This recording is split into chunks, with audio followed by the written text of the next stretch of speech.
মৃত্যু যেখানে অবধারিত সেখানে বেঁচে থাকাটাই বিস্ময়। যে উপত্যকায় প্রতিদিন শত শত মানুষের প্রাণ যায়, ক্ষুধার জ্বালায় পোষ্য প্রাণীর খাবারে ভাগ বসায় অসহায় শিশু, সেখানে মৃত্যু একটি পরিসংখ্যান মাত্র। এবার অবরুদ্ধ উপত্যকার নিহতদের তালিকায় যোগ হলো আরেকটি শিশুর নাম। ক্ষুধার সঙ্গে যুদ্ধ করতে করতে অবশেষে প্রাণ গেল 4 বছরের শিশু মোহাম্মদ মুস্তাফা ইয়াসিনের।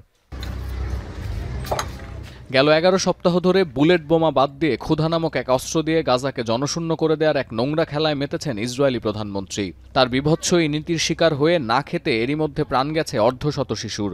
উপত্যকাটির প্রতি 5 জনের 1 জন ভুগছে পুষ্টিহীনতায়, আর 20 লাখ ক্ষুধার্ত মানুষের জন্য 11 মাস পর 100টি ত্রাণের ট্রাক গাজায় প্রবেশ করতে দিয়ে প্রহসনী করছেন নেতানিয়াহু। সেভ দ্য চিলড্রেনের তথ্য বলছে, গাজায় নিহত শিশুদের 30% মারা গেছে ক্ষুধার যন্ত্রণায়। এর মধ্যে নবজাতকের সংখ্যা 750, আর এখনও মৃত্যুর কারণ শনাক্ত হয়নি এমন শিশুর সংখ্যা প্রায় 3500। সংস্থাটির তথ্য অনুসারে বিশ্বের যে কোনো প্রান্তের তুলনায় গাজা উপত্যকা শিশুদের জন্য সবচেয়ে অনিরাপদ জায়গা।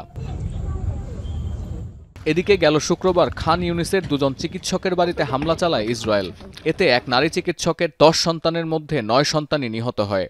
যদিও কেন এই হামলা বা এর লক্ষ্যবস্তু কী ছিল এ নিয়ে কোনো ব্যাখ্যাই দেয়নি ইসরায়েলি সেনাবাহিনী। শুধু জানানো হয়েছে হামলার কারণ পর্যালোচনা করছে আইডিএফ।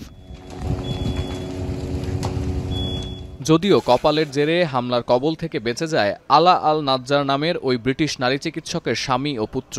উদ্ধার কর্মীদের তৎপরতায় তাদের নেওয়া হয় হাসপাতালে। After my mother call with his brother Hamdi Yahya Najjar, there is a bomb and then a bomb which is more strong than the first one. The second bomb. এক রাতের ব্যবধানে 10টি শিশুর প্রাণ কেড়ে নিল ইসরায়েলি সেনারা। বিশ্বজুড়ে তীব্র সমালোচনা হলেও এ নিয়ে এখনও মুখ খুলছেন না পশ্চিমা কোনো দেশের সরকার বা রাষ্ট্রপ্রধান। তাই এই হামলার কারণ পর্যালোচনার অজুহাত দিয়ে গাজায় অভিযান চালিয়ে যাচ্ছে নেতানিয়াহু বাহিনী।